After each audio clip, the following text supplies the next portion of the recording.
कल एक फंक्शन हुआ, एक इंफॉर्मेशन कमिश्नर है जनाब, उन्होंने सावरकर के ऊपर किताब लिखी और सावरकर की किताब के रस्म इजरा में आरएसएस के मोहन भगवत थे, हमारे मुल्क के मौजूदा वजीर दिफा मोहतरम राजनाथ सिंह साहब थे। तो दोनों की तकरीर हुई उसमें। अब तकरीर तो हो गई रात में, सुबह सुबह हस्बे आदत हस्बे रिवायत मीडिया सुबह 8:30 बजे हमारे घर को आ गई, क्योंकि उनको मालूम था कि मैं गुलबर्गे को आने वाला हूं, और आकर मुझसे कहा कि ये बातें गई, इस पर आप तबसरा करें। तो सबसे पहली बात, इलियास सेठ साहब की शिकायत दूर कर दो, और कांग्रेस वालों को भी शायद सुन के थोड़ा अच्छा दिखेगा। तो वजीर दिफा ने ये कहा कि सावरकर ने जो अंग्रेजों को माफीनामे के खत लिखे थे वो महात्मा गांधी के बोलने पे लिखे थे। आप उलमाए कराम यहां पर मौजूद हैं, अल्लामा फजल खैराबादी रहमतुल्लाह अलैह हो या मौलाना हुसैन अहमद मदनी रहमतुल्लाह अलैह हो, ये माल्टा की जेल में थे, वो अंडमान की जेल में थे।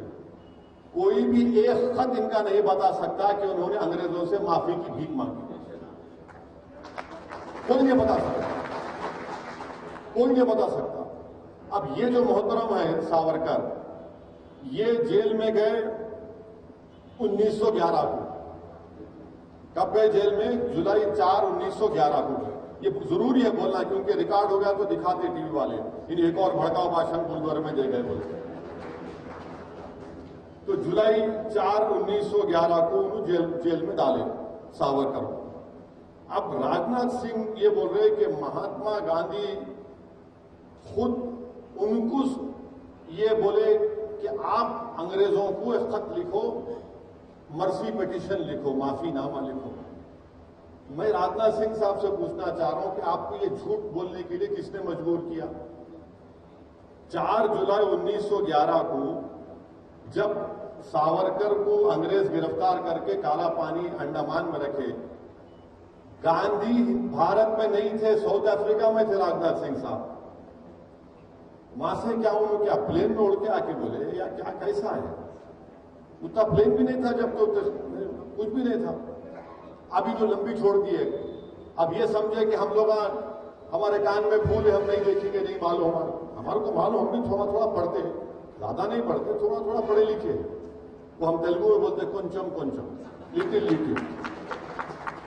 ये पहली झूठ इनकी। अब दूसरी बात यह है कि वो हो गया, फिर उसके बाद उन्होंने एक और माफीनामा लिखे नवंबर 14 को 1913 को, और तीसरा और महात्मा गांधी भारत को कब आए? जनवरी 9, 1915 को। माने 2 खत लिख चुके थे अंग्रेजों को सावरकर। अगर वो अंग्रेजी का खत आपके सामने पढ़ूंगा, उसका तर्जुमा करूंगा, तो ये जितने संघ परिवार के लोग हैं आग बिगोला हो जाएंगे। इतनी तारीफ कर रहे अंग्रेजों की, आप ऐसे हैं, आप दरिया दिल है, मेरे को माफ कर दो। अरे ये बात बोलते ही नहीं है। हाँ, यकीनन गांधी का खत है, गांधी ने खत लिखा था, गांधी ने खत का जवाब लिखा था। गांधी ने उस खत का जवाब लिखकर ये नहीं कहा गांधी ने अपने जवाब में सावरकर को कि बेटा तू माफी मांग ले जाकर, नहीं कहा गांधी ने खत, मैं पढ़ के सुना देता हूं आपको। वो खत है, गांधी ने लिखा जनवरी 25, 1920 को, और गांधी इसमें खत में लिख रहे कि आई हैव योर लेटर, आपका खत मिला। It is difficult to advise you, बड़ी मुश्किल है आपको नसीहत, आपको एडवाइस करना। I suggest however you're framing a brief petition setting forth the facts of the case, bringing out in clear relief the fact that the offense committed by your brother was purely political. Gandhi उनको ये मशवरा दे रहे कि आप एक petition अंग्रेजों को लिखो और जो जुर्म आपके भाई से हुआ ये बोलो कि वो सियासी जुर्म था। I suggest this in order that it would be possible to concentrate public attention on the case. Meanwhile, अरे गांधी कहां बोल रहे इसमें कि माफी मांगो? गांधी तो ये बोलते थे कि अहिंसा का सबसे बड़ा रास्ता जेल को जाना है, जेल को जाना है। और मौसूफ को काला पानी में सावरकर को जेल में डाले, 8 महीने के अंदर ही खत लिख दिए उन्होंने पहला। अब राजनाथ सिंह बोलते कि हमारे वजीर दिफा है कि गांधी ने उनसे कहा था। गांधी ने कहा गांधी तो जनवरी 25, 1920 को वो खत लिखे, उससे पहले तो मौसूफ 2 खत लिख चुके थे। तो अब ये बीजेपी का मकसद क्या है कि सावरकर के बारे में बड़ा अच्छा तारीख में ये भी आया। मैं सियासत का तालिब इल्म हूं। 1990 तक बीजेपी सावरकर का नाम ही ले लेती थी, हिंदुत्व का नाम भी नहीं लेती थी। ये अडवाणी ने शुरू किया हिंदुत्व और सावरकर 1990 में, उसके बाद से सब शुरू हो गए। अच्छा, सावरकर की तारीख क्या है? सावरकर की तारीख यह है कि सावरकर ने, मैं आपको बता रहा हूं कि सावरकर ने, अब ये हम बीजेपी वालों पे छोड़ देते, आप झूठ है सच है बोलो। सावरकर ने 1900 आजादी मिलने के बाद 1947 में क्या सावरकर ने नहीं कहा था कि मैं तिरंगे को नहीं मानता, मैं भगवा रंग को मानता? कहा था सावरकर ने ये बात। तीसरी बात, सावरकर ने यह भी कहा था कि हिंदू बादशाहों को इनका यह काम था कि मुस्लिम खवातीन की इज्जत लूटते, उनका रेप करते ताकि जंग जीत जाए। चौथी बात, सावरकर ने यह कहा था कि जब नेताजी सुभाष चंद्र बोस अंग्रेजों से गुलामी को खत्म कराने के लिए भारत के लोगों से बोल रहे थे कि आओ मेरी इंडियन नेशनल आर्मी में आओ, तो सावरकर लोगों को बोल रहे थे नहीं तुम अंग्रेजों की फौज में जाओ। छठी बात, सावरकर ये तारीख में है, ये मैं को अपने दिल से नहीं, उससे नहीं बना रहा हूं। 1939 में कांग्रेस और तमाम मुजाहिदीन आजादी ने फैसला लिया कि हम तमाम अपने अपने विजारत के ओहदों से इस्तीफा देते, तो सावरकर लिंगिंगतो वायसराय के पास जाकर बोले नहीं हम नहीं देते, हम आपके साथ हैं, हम आपके साथ हैं। 19 अच्छा, ये बार बार बोलते मुसलमानों को 2 नेशन थ्योरी। अरे 2 नेशन थ्योरी की सबसे पहले बात करने वाला 1937 में सावरकर थे। सावरकर ने कहा कि हिंदू नेशन है और मुसलमान एक कम्युनिटी है। आप बोले, हम नहीं बोले। ना हमको सावरकर से मतलब है, ना जिना से मतलब था, हमको ना रहेगा कभी। और आपको मालूम कि हिंदू महासभा और मुस्लिम लीग मिलकर इख्तिदार में थे उस जमाने में, माने दोनों, हिंदू महासभा और मुस्लिम लीग मिलकर इख्तिदार में थे।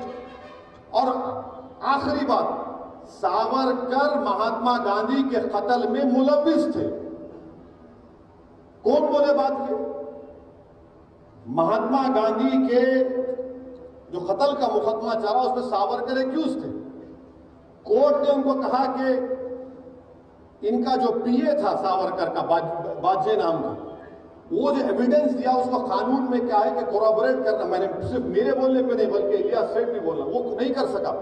मगर जस्टिस कपूर जो सुप्रीम कोर्ट के चीफ जस्टिस थे, कमीशन ऑफ इंक्वायरी बनाया गया, उन्होंने अपनी रिपोर्ट में कहा कि सावरकर के घर में गांधी के कत्ल की साजिश हुई।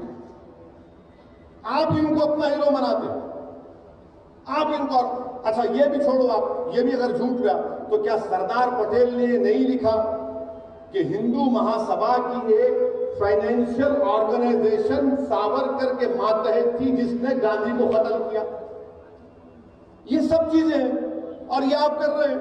जब मैं 2004 में पार्लियामेंट को, हैदराबाद की आवाम का लाख शुक्रिया, मुझे मुंतखब करके अल्लाह ने भिजाया।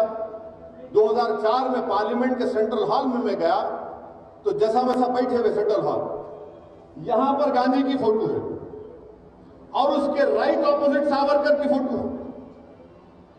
आप बताइए कि जिसके कत्ल का मुकदमा उस पर चला, कोर्ट ने बरी किया उनको, मगर इंक्वायरी कमीशन में साबित हुआ कि वो मुलविस थे। यानी गांधी की फोटो एक तरफ, सावरकर की फोटो एक तरफ। तो ये क्या हो रहा है हमारे मुल्क में?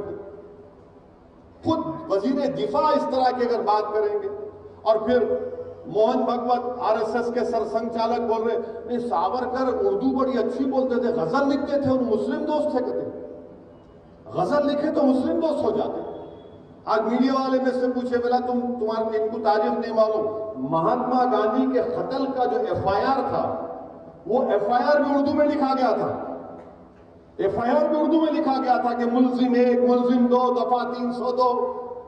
सावरकर ने उर्दू से नफरत का इजहार किया था, वो भी रिटर्न है। ये लोग ये समझते कि कोई जानता नहीं, अपनी लंबी लंबी झूठ छोड़ के निकल जाओ, कोई पकड़ेगा नहीं। अरे तो हम जानते ना, थोड़ा बहुत पढ़े, हम भी उलेमाओं की सोबत में उनके पैरों के पास बैठकर हम भी सीखे, हम भी जानते हैं। तो आज इनको आप बना रहे हैं जो बड़े वो थे। अरे कहां थे भाई, गांधी के कत्ल में ये थे।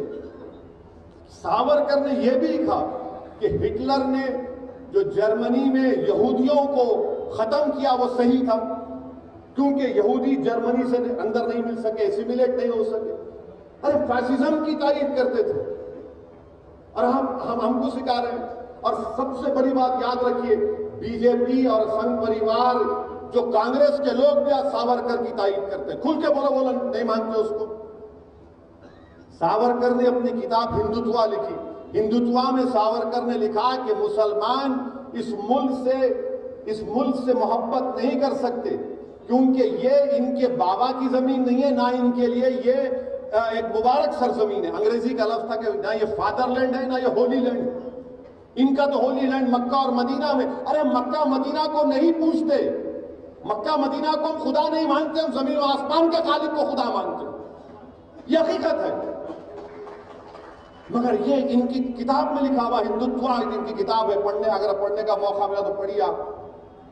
बाज़ाब्ता बोल रहे वो, और ये बोल रहे कि मुसलमानों को यहां पर सर्विट्यूड में रहना पड़ेगा। तो ये कल एक वजीर दिफा रहकर, संविधान पर, आइन पर ओत लेकर इस तरह की अगर बातें कोई करेगा तो आप खुद समझ जाइए कि मुल्क इस राह पे जा रहा है। मैं मीडिया से भी कहा और आज भी कह रहा हूं कि एक दिन एक वक्त आएगा, इसी तरह की अगर रविश बरकरार रहेगी, इसी तरह की ये नफरत बरकरार रहेगी, तो एक दिन आएगा कि इस मुल्क में बीजेपी संघ परिवार कहेगी कि अब बाबा कौम सावरकर है, गांधी नहीं है, और वोट से मुजाहिदी आजादी है। ये सिलसिला अगर चलता रहेगा, ये शिद्दत पैदा हो चुकी है। ये तारीख को तोड़ तोड़ कर आरएसएस जो है आधी सच बोलती है और पूरा झूठ बोलती है। इनकी हकीकत है पूरी चीजों में।